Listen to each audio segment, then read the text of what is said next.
Hi everyone, welcome back to my YouTube channel, Literary Lord. To begin with today's Friday thought, I would like to start with certain percentages and figures, and here they are. 55% of married Indians are unfaithful to their partners. 48% of Indians believe that it is possible to be in love with two people at the same time. 77% of Indian women cheat because they are bored by their monotonous married life. Bengaluru, Mumbai and Kolkata are with India's most unfaithful women, or the women who are engaged in an extramarital affair. Talking about the divorce rate, fortunately, 1 out of 100 Indian marriages end up in divorce, whereas talking about America, a half of it, like 50% of marriages end up with breakups and split-ups in America. We are concerned with India here. Last decade, 7.40 marriages out of 1,000 marriages were annulled. So here we read certain percentages and figures regarding with the extramarital affairs and divorces. Well, talking about the divorces, fortunately, we are very less in comparison to USA. I'm not here to compare India with USA, it's just that this is a figure to understand. Now, why we are less from USA in this divorce rate? Because I believe that's, as far as I believe, that in the USA, marriage is taken as an emotional connection, as a physical connection, and an emotional pact. That's it. Whereas in India, the credit for this lesser divorce rate, I believe it goes and it should go to our Indian culture and not the Indian men and women, because we have seen the extramarital affairs, they're too much. So it's the culture. It teaches us that a marriage is not just an emotional connection or a physical one, but it is something very pious, something very religious, something full of sentiments. So it's not just an emotional or a physical connection, but it is a connection of two whole big families. And it is something religious, and breaking them is taken to some extent near or next to some sort of sin. So the couples here, when a situation comes up, a lot of disputes happen, quarrels happen, and the situation comes to split up, it's like they have to think once or twice. And obviously, they think about the children and the family, the society, a lot of things, and even the religion. You take any religion in India, it allows divorce at a very extreme, at a very extreme situation. So it doesn't happen so much. So I believe the credit goes to the Indian culture. Now, talking about these extramarital affairs, we have just been through with the percentages which have been really very high. Now the question arises, why is this so? Why there are so much of extramarital affairs when you're already married with a person, when you're already in a relationship and you're already living your life together, but still there has to be a need for an extramarital affair. Now, I'm not here to tell you to don't divorce your wife or your husband, or don't stay in an extramarital affair. It's your life, you decided and you live it. I'm not here to tell you anything like that. Well, I'm here to discuss and ask a question that why it happens. Because here we've got certain percentages about the extramarital affairs, but what about certain feelings which are never counted and which can never be counted, like liking for a third person? You're not having an affair with anyone, but still you secretly, hiddenly, you like someone. You've got some certain hidden emotions for someone. Even after your marriage, apart from your wife or apart from your husband, you've got certain feelings for someone. You're not in an affair because of the pressure of the society or religion or what people will say or how it will happen and all of that stuff, but still you have got certain feelings for any third person. Or what about giving preferences or giving importance to some other person over your spouse? Like, look at my friend's husband. He's so attractive and he's so attentive. He earns so much. He looks in this way and that way. Or look at my friend's wife. She's so caring. She's so loving. She cares about her husband's moods and all of that stuff. So there are a lot of things, which generally happen. So some certain times it is loose talk, it is normal. That's not a problem. But when it becomes a habit, like giving preference to someone else or liking someone, that becomes a problem for a married life, for a marriage. And why is this happening? And even if there is not any extramarital affair, or fortunately there is no divorce, and there is no liking for a third person as well, then the feelings, they are dead, or they are dying, or they are badly buried. Why is that so? I mean, there is no interest generally. I'm talking about general cases, not the rare ones or any pointing out someone or something like that. No, it's just we've seen that after marriage, like 2-3 years, 5 years, 6 years, you guys are happy, you guys are traveling, you guys are just making love, and lots of good things are happening. But like 10 years later, or maybe 15 years later, or something like that, the interest that goes down, and the efforts to impress each other, oh my God, that just totally vanishes away. Why does that happen? People lose their shape after marriage. They lose their beauty, the beauty of their body. Not just the women, but even men. They both lose their shape, they lose their beauty, they lose their attractive qualities, and very many stuff like that. So why does happens? Because you feel like, and generally people, they feel like, now there is no need to impress. Why should I maintain myself? Why should I have a six-pack abs and comb my hairs and all of that stuff? To impress whom? She's already mine. I don't have to woo her. No, you're wrong. You have to woo her. Oh, that's all. We'll talk about it later on. So they think that they don't have to woo her, they don't have to impress her. And obviously, I don't want to go for any extramarital affair, so why should I care for myself? It's just not just from a husband's side, it also happens from a wife's side. They just lose the interest to put some effort to make their partner feel special, to excite their partner, and to incite their partner to live with them. Obviously, you guys are living with each other, but what is keeping you stick together? What is keeping you together? Is it you guys? No. Well, talking about the general cases, no, it's not you guys. Then what is it? It may be your children, or your family, the society, or religion. Because of these things, because of these forces, you are stick together with your partner. Otherwise, if this had not been, then you must have had been in any sort of extramarital affair, or who knows, the marriage would have ended up in a divorce. We see after marriages, after so many years, the quarrels, they start happening, taunts start happening. I'm not against the quarrels. The quarrels, sometimes they're good, and the married life, sometimes they're a little bit funny.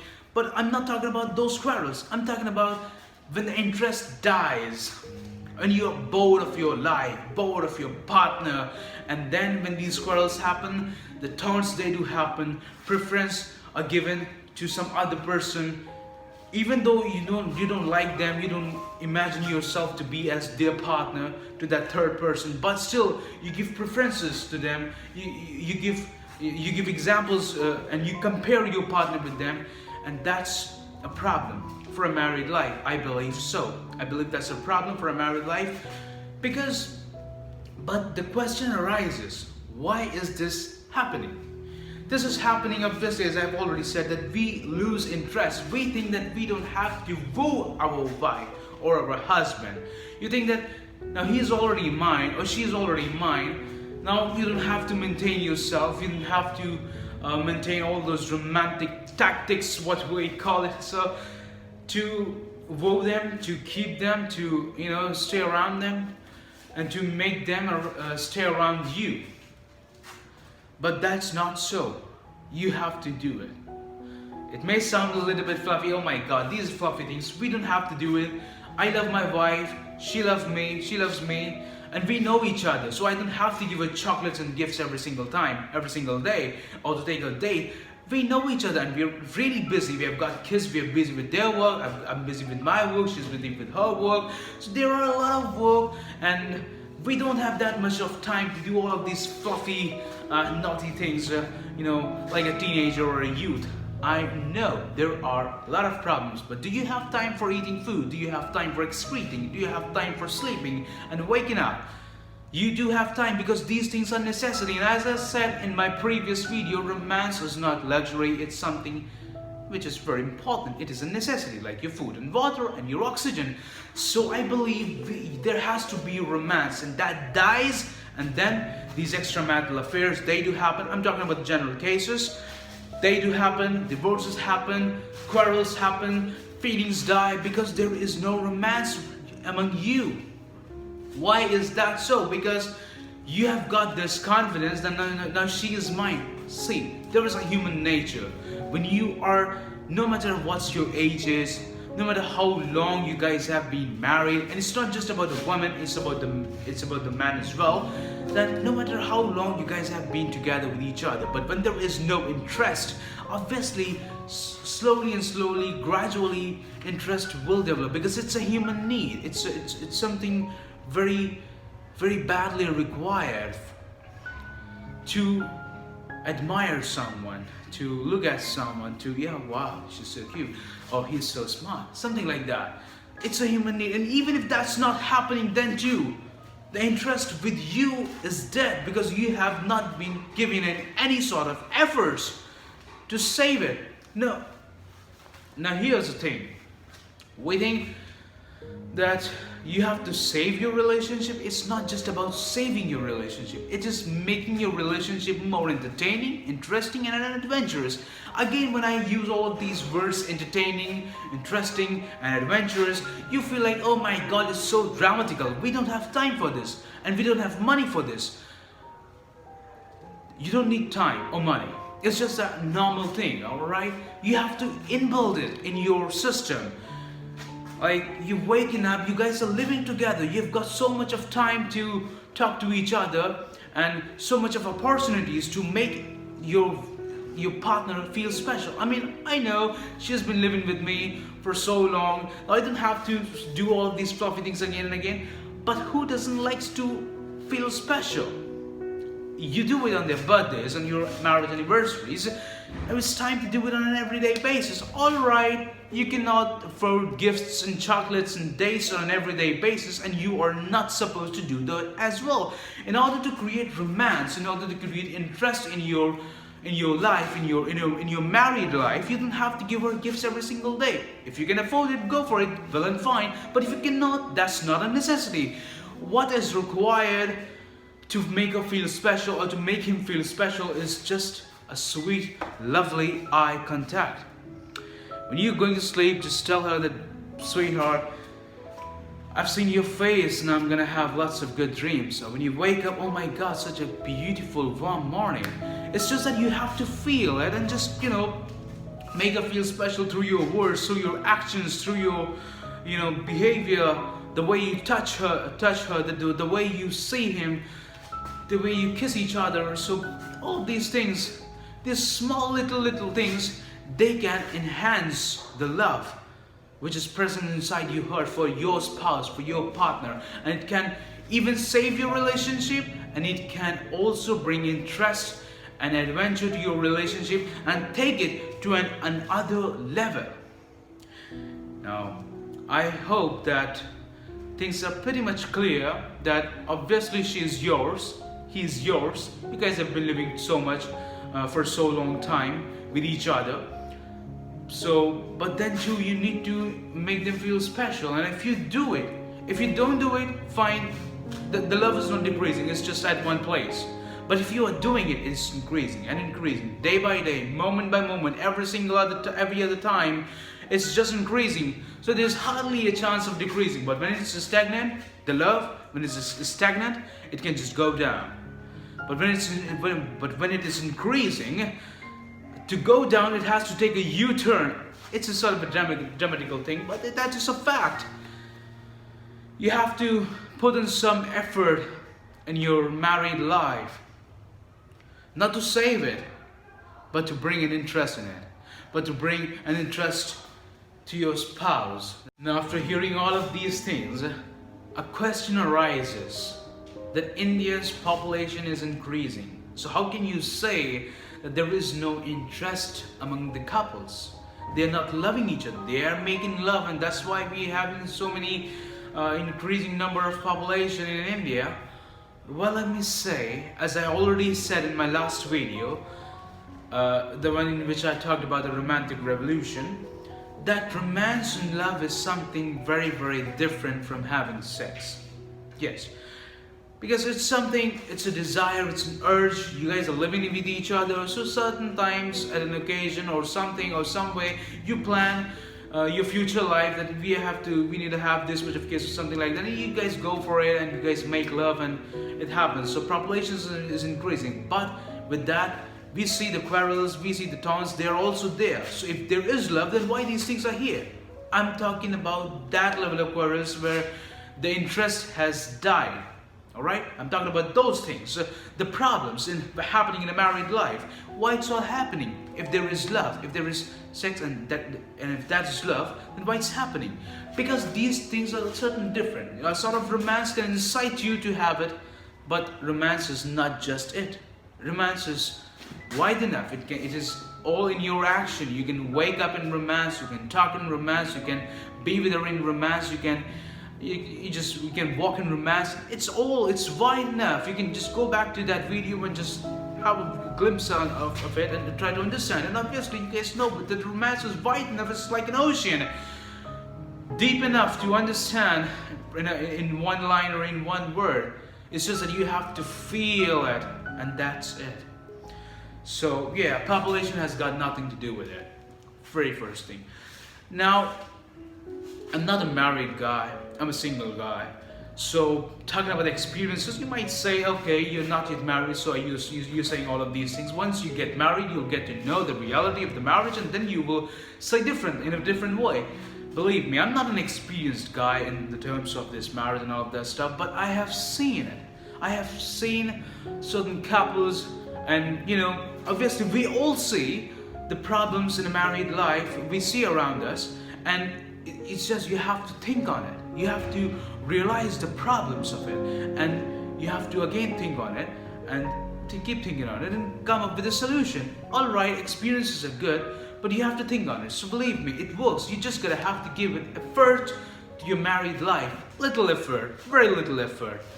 And it's not something new. You guys have been doing it in the very first and foremost years of your married life. Like, remember them. Try to live in that way. Try to live, try different sort of things, different sort of ways. If you understand, like, that's the thing. Now, here's a personal advice to solve the disputes in which happen after your married life. Everyone has disputes. So there are certain disputes with your wife, with your husband. I believe, it's my personal opinion, that no matter what the dispute is, no matter what is going on, I'm not talking about the extreme cases, that's something different, but there are little things, little quarrels do happen, little angry sort of stuff, they do take place in a married life. How to deal with it? You can just go for it, you can talk about it, you can do anything about it, but there has to be certain time, there has to be one particular time in your whole day, one day, not once in a week, but once in a day. There has to be a particular time where it is compulsory to forget those disputes and be together. Now, what time it can be, you can decide it as per your conditions and your situations. If you are free enough, you can go for a date every day. If you're having the means and all of that stuff, at least, very simply, your bedtime should be the time, or your eating of food, your dinner time or your bedtime. Anything, it should be the time where you forget all of these disputes and all of these quarrels and taunts of what she said or what you said or what you did to me or what just happened or how you behaved and all of that stuff. You just gotta have to forget at that particular time, admire each other, take her hand in your hands and maybe kiss her or cuddle with her or do anything, just to make her feel special. So there has to be certain particular time you just totally forget about that dispute which happened, and just be with her. Then in the morning you can resume that dispute. You can again start talking about that dispute. But when that time comes, again forget about it. And I believe it's gonna work, because in that way you are solving your disputes as well, and in that particular time you're loving each other as well. Just like the way we eat at a time, we excrete at a time, we do business at a time, we do job at a time. There has to be making love at a time. Obviously, you have to love her, you have to love him, you have to love each other every single time. But there has to be one very, very necessary particular time where you have to just do that and nothing else. I know I might be speaking something very common, but these things, they sound common, but people generally don't take it as so much, necessary or compulsory. Now another very simple question arises, that why I chose such a topic for my Friday thought. Why this? I'm not even married yet. I'm a single guy. Well, I'm not here to lament about that.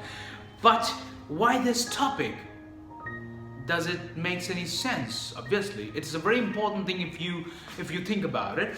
And as I said in my last video, that we need to start a revolution in this hectic time, in this time of so much crimes and so much struggle. We need to start a revolution, a romantic revolution. And obviously charity begins at home.